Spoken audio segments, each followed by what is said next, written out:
नमस्कार दोस्तों, मेरा नाम है विवेक और आज मैं आप सबके लिए एक बहुत ही शानदार वैकेंसी ले आया हूँ। ये वैकेंसी निकाली है डीआरडीओ विभाग ने, जो कि सीधा भारत सरकार के अंडर में आता है, किसी स्टेट के अंडर में नहीं। तो डीआरडीओ विभाग के अंदर यहाँ पे बिल्कुल सीधी भर्ती हो रही है, यानी कि कोई भी एग्जाम आपको नहीं देना है और ना ही आपको कोई फीस देनी है। ठीक है, यहाँ पे आपसे एक स्किल मांगी है। अगर आपको नहीं भी आती तो भी चिंता की बात नहीं है, क्योंकि वो मैं आपको सिखा दूंगा। ठीक है, तो आज की वीडियो काफी इंपॉर्टेंट होने वाली है अगर आपको बिना एग्जाम दिए नौकरी चाहिए तो। और बाकी जितने बच्चे पहली बार मुझे देख रहे हैं, मैं आप सबको बता दूं, मैं डेली आपको 2 वैकेंसी बताता हूं। पहली वैकेंसी मैं आपको सुबह 10 बजे बताता हूं, डेली रोजगार विद विवेक पर, जो अभी आप देख भी रहे हो। तो सिर्फ देखना नहीं है, सब्सक्राइब करो, बेल आइकन दबाओ और ऑल के ऑप्शन पर टिक कर दो, ताकि मेरे वीडियो डालते ही तुरंत आपके पास नोटिफिकेशन आए और सबसे पहले आप मेरी वीडियोस को देख पाओ। बाकी दूसरी वैकेंसी मैं आपको बताता हूं, रोजाना दोपहर 3 बजे एग्जाम से हेड चैनल पर, वो भी हमारा ही चैनल है। वीडियो डिस्क्रिप्शन में जाना, एग्जाम से हेड चैनल का लिंक दिया हुआ है, उसे भी आप सब्सक्राइब कर लेना, ताकि डेली आपको 2 वैकेंसी के बारे में पता चले। तो चलिए अब बात करते हैं आज की वैकेंसी की। तो जैसा कि अभी अभी मैंने आपको बताया, आज की वैकेंसी निकाली है डीआरडीओ विभाग ने।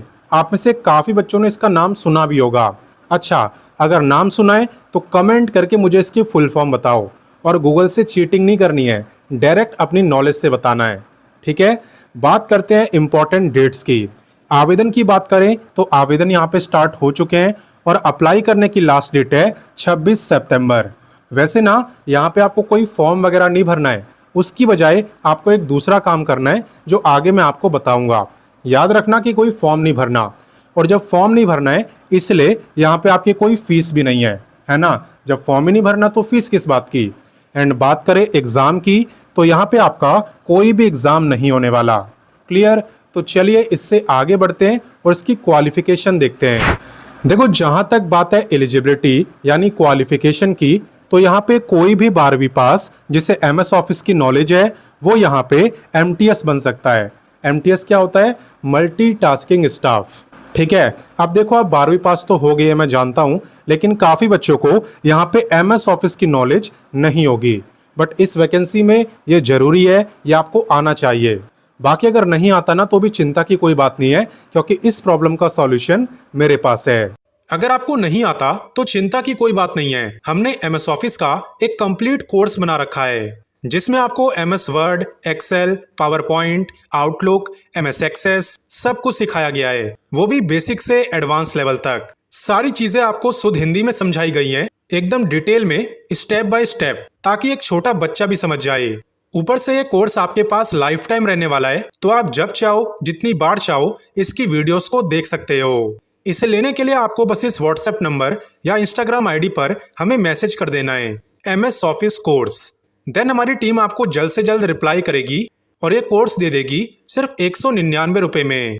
और बाकी पे भी आप साथ साथ देखते जाओ। यहाँ पे एमटीएस का जो पे है वो है आपका 22 तक। ठीक है, बाकी बात करते हैं आईटीआई और डिप्लोमा वालों की। अगर आपने इनमें से किसी भी ट्रेड में आईटीआई या फिर डिप्लोमा करा हुआ है, तो आप प्रोजेक्ट असिस्टेंट सेकंड के लिए अप्लाई कर सकते हो। ठीक है ना। बाकी पे की बात करें तो 26 तक पे आपका रहने वाला है। अब नेक्स्ट बात करते हैं ग्रेजुएट वालों की। अगर आपने ग्रेजुएशन करी हुई है साइंस में या फिर आपने इंजीनियरिंग करी है, ठीक है, तो आप यहाँ पे प्रोजेक्ट असिस्टेंट 1 के लिए अप्लाई कर सकते हो। अब इसका मतलब क्या है? देखो, इसका मतलब यह है कि अगर आपने बीएससी करा हुआ है तो भी अप्लाई कर सकते हो, अगर आपने बीई, बीटेक ये करा हुआ है तो भी अप्लाई कर सकते हो। किसमें? प्रोजेक्ट असिस्टेंट 1 के लिए। और इसका जो पे है वो भी सबसे अच्छा है, आप देख सकते हो, यहाँ पे 30 तक पे आपका रहने वाला है। क्लियर? तो चलिए इससे आगे बढ़ते हैं और बाकी जानकारी लेते हैं। अब नेक्स्ट मैं आपको बताने वाला हूं एज लिमिट के बारे में, और ध्यान देना कि एज आपकी काउंट कब से हो रही है। देखो, एज आपकी काउंट हो रही है 26 सितंबर से। बेसिकली आपको ये चेक करना होता है कि 26 सितंबर को मेरी जो एज है वो कितनी होगी। अगर उस दिन आपकी एज 18 से लेकर 28 साल के बीच में रहेगी तो आप इस वैकेंसी में अप्लाई कर सकते हो। और बाकी अगर आप रिजर्व कैटेगरी में आते हो तो अलग से रिलैक्सेशन भी मिलेगा। यहाँ पे SC ST को पूरे 5 साल का रिलैक्सेशन मिलेगा, यानी कि ये लोग 33 ईयर तक अप्लाई कर पाएंगे। ठीक है। वहीं पे ओबीसी को मिलेगा 3 साल का रिलैक्सेशन, यानी कि ये लोग 31 ईयर तक अप्लाई कर पाएंगे। इसे ही हम कहते हैं एज रिलैक्सेशन। हालांकि एक बात मैं क्लियर करना चाहूंगा कि यहाँ पे ओबीसी नॉन क्रीमी लेयर की बात हो रही है, ना कि क्रीमी लेयर की। आप देखना ओबीसी के सर्टिफिकेट पर लिखा होता है एनसीएल या सीएल, तो यहाँ पे जो नॉन क्रीमी लेयर में आते हैं उन्हें ही रिलैक्सेशन मिलेगा, क्रीमी लेयर वालों को नहीं मिलेगा। क्लियर? तो चलिए इससे आगे बढ़ते हैं। नेक्स्ट मैं आपको बताने वाला हूँ सिलेक्शन प्रोसेस के बारे में, और ध्यान देना कि यहाँ पे कोई एग्जाम आपको नहीं देना पड़ रहा। आप देख सकते हो यहाँ पे आपका जो सिलेक्शन है ये हो रहा है वॉक इन इंटरव्यू के बेस पे।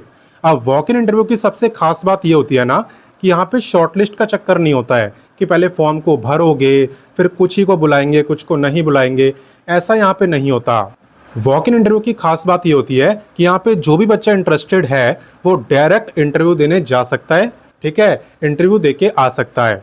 अब बात करें कि इंटरव्यू होने कब वाला है, तो इंटरव्यू आपका 26 सितंबर को होगा सुबह 9 बजे से, ठीक है। तो कहाँ पे इंटरव्यू होगा, एड्रेस क्या है, वो सब मैं आपको बताऊंगा। अभी आप डेट और टाइम इन 2 चीज़ों को याद कर लो।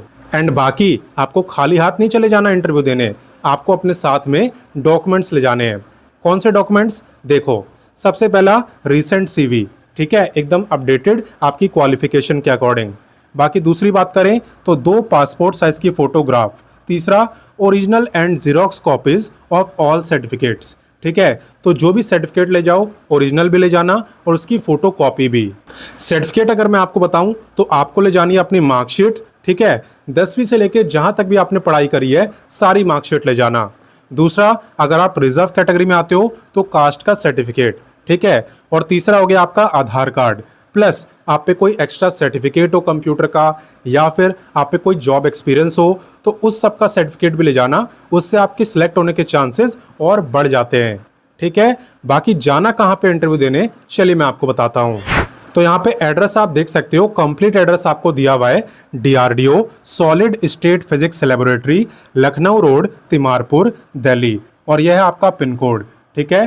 तो इसी एड्रेस पे आपको जाना है इंटरव्यू देने, और ये एड्रेस आपका दिल्ली का है, ठीक है। यहाँ पे आपकी जो जॉब है ना उसकी लोकेशन भी दिल्ली है।